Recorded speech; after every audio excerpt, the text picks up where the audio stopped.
Imagine a born racer placed in the theatre of World War II amidst controversy, triumph and tragedy, which powered Clay Regazzoni to shock the world with F1 and surge above the darkest shadows that ended his career. While the whole world was in a frantic mood over the few days since the outbreak of the Second World War, another racing legend was born by the name of Gianclaudio Clay Regazzoni on September 5th, 1939. His childhood in idyllic, tough Porza, deep inside the Italian-speaking canton of Ticino in Switzerland, would have rustic charm, but be cloaked by the sweeping shadows of global conflict. Who knew that a small boy from picturesque Swiss canton would one day electrify the F1 world? From a humble start at 24 years old, Regazzoni had finally made his way through Formula 3 and, ultimately, into Formula 2. It was in the domain approach of Formula 2 that Regazzoni found a perfect partner in Tecno, where his fearless, hard-charging style seemed to fit perfectly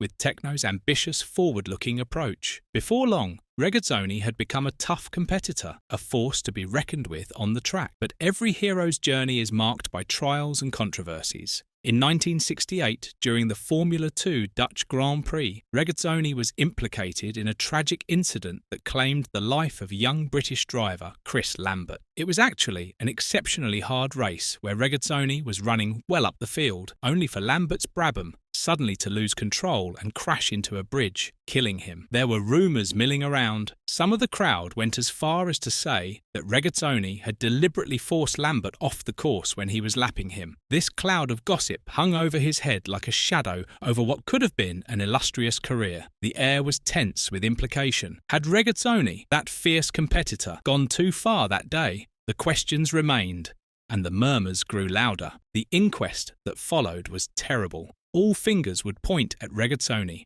Would he be held responsible for that tragic accident? The stakes couldn't have been higher. He was completely cleared of the blame after an investigation. Evidence proved his innocence. Yet, the rumours persisted for years, like a ghost haunting his career. Devastated and seeking some sense of justice, Lambert's father persistence with a private action against Regazzoni, a battle that would go on for 5 very long years, always reminding them of the terrible day. How did he put up with that cloud of suspicion, like Damocles over his head? At last, the case was dropped, but the scars remained. Fast forward to 1970, the year that launched Regazzoni's meteoric rise. He drove for Scuderia Ferrari and scored his first Grand Prix win at none other than Monza, the temple of speed. Can you imagine the roar of the crowd? The pure elation of this newbie as he crossed that finish line first, etching his name forever upon the annals of racing history? That certainly wasn't all. It wasn't all a bed of roses. The career of Regazzoni, with Ferrari until 1972, briefly at BRM, and back to Ferrari from 1974 to 1976, became a real rollercoaster ride of ups and downs. Can you feel the tension?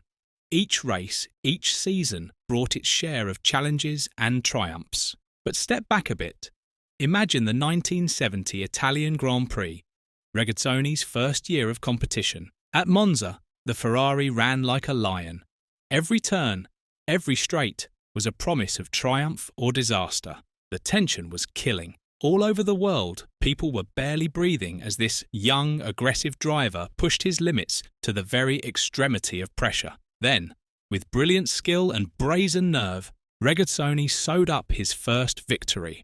The crowd erupted. It was a scene of pure jubilation.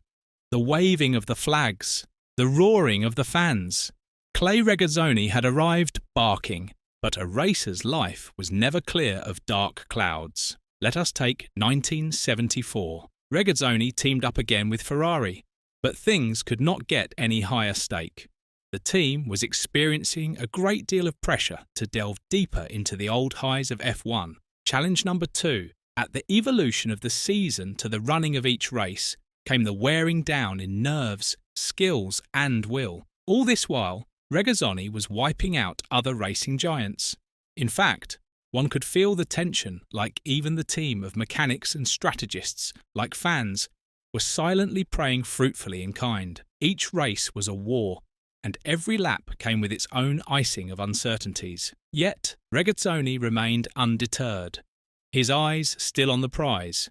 It was not all on-track battles. Imagine the inner turmoil, sleepless nights, endless strategizing that went about. Ferrari was a team full of passion, but also riddled with internal politics and pressures. One can almost feel the weight on Regazzoni's shoulders. Every call, every move, scrupulously highlighted. And in the middle of it all, he comes out a victor, once again underlining his reputation as a true competitor. Now, one of the most significant, pivotal and controversial moments came about in 1980 at the United States Grand Prix West in Long Beach. Regazzoni was going at incredible speed, running at 175 miles per hour down Shoreline Drive in his Ensign. Suddenly, a possible disaster flopped down on him. The brakes failed. What happened afterward has formed subject matter for debate. Did his car strike a parked car or a barrier? Eyewitnesses, including Emerson Fittipaldi, have described an alarming chain of events involving both. The Ensign touched a Brabham and then smashed into a guardrail, cutting the impact speed from a lethal 155 miles per hour to a survivable 125 miles per hour. In that awful crash at Long Beach, he was paralysed from the waist down, but his resilience was as hard as granite. Imagine the scene. The car out of control, the instinctive judgments that have to be made in less than a second of time. The heart-stopping hit. There was a deafening silence. The crowd held its collective breath in disbelief at what it had just seen. A fatal accident. Then the dust began to settle, and it became possible to see how much damage had been done. Regazzoni was trapped. His life was hanging by a thread. In rushes the rescue team. The tension is unbearable. Would he survive? The news went raving mad. Regazzoni, the great racer, was badly injured. There was a dopey disbelief in the motorsport world. Not Clay, though. He never gave up. His indomitable spirit kept him racing on with the hand-controlled cars to take a shot at the tough Paris-Dakar rally and the Sebring 12 hours. Discussed determination.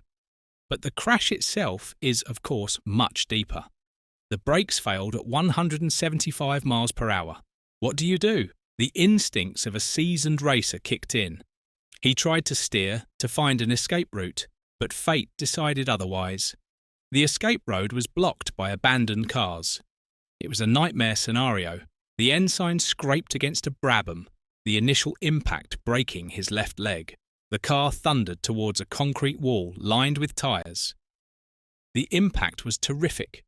The force bent the monocoque in two and crushed poor Regazzoni, who became trapped inside. Yet, amid the ruin, there was a glimmer of hope. The strong frame of the Ensign, the wall of tyres. These combined to spare his life. Regazzoni was pulled from the wreckage, his body broken, but his spirit intact. It was that most emotional of moments, one of deep relief and profound sorrow for his fans. The racer they loved was alive, but he would never race in Formula One again. But that was not its end. The unconquerable spirit of Regazzoni moved him to his new challenges. He adapted to his condition and didn't let the injury be his definition.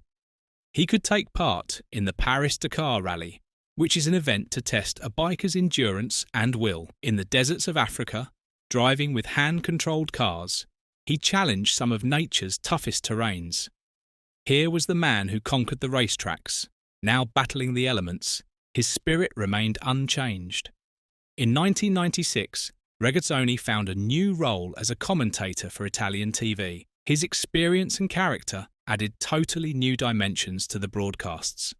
The fans who once cheered for him on the track now listened to every word that came from his mouth. He incubated passion and intensity into the commentary, making the races alive for millions of viewers. What a further tragic irony. On December 15th, 2006, motorsport was in shock again. Regazzoni, in his Chrysler Voyager, collided with a truck on the Italian A1 motorway close to Parma. The speed was estimated at around 100 km per h when he hit the truck. He didn't survive the impact. The autopsy ruled out a heart attack, thus adding an element of mystery to the whole tragedy. The news hit like a sledgehammer. So it is once again reconfirmed, isn't it? This too painful reminder of what fragile threads our roads of existence might be. His funeral on December 23rd at Lugano was a sobering affair that had racing legends. Niki Lauda, Jackie Stewart and Emerson Fittipaldi attending to bid adieu to somebody who had lived life so passionately. The eulogies brought into focus the figure of a man, greater than life itself, a racer who straddled both the professional and jocular sides of life. His teammate at Ferrari, Niki Lauda, perhaps put it best. Clay was the sort of guy you could never forget.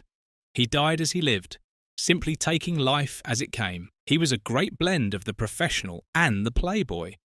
He enjoyed life and was never negative. Well, then, take a moment to reflect on what Regazzoni did indeed leave behind as such an indelible mark on motorsport. He certainly wasn't just another career racing driver. Rather, he was more the iconic symbol of resilience and true passion for living life by one's own rules. That maverick from Ticino, that hard charger who would both bristle and charm fans and competitors alike. His tale of triumph and tragedy, so full of soaring highs and devastating lows. This was Clay Regazzoni. Now, let us leave you with this question. What drives a person to such heights of glory, only to face such devastating lows, yet keep on racing against all odds?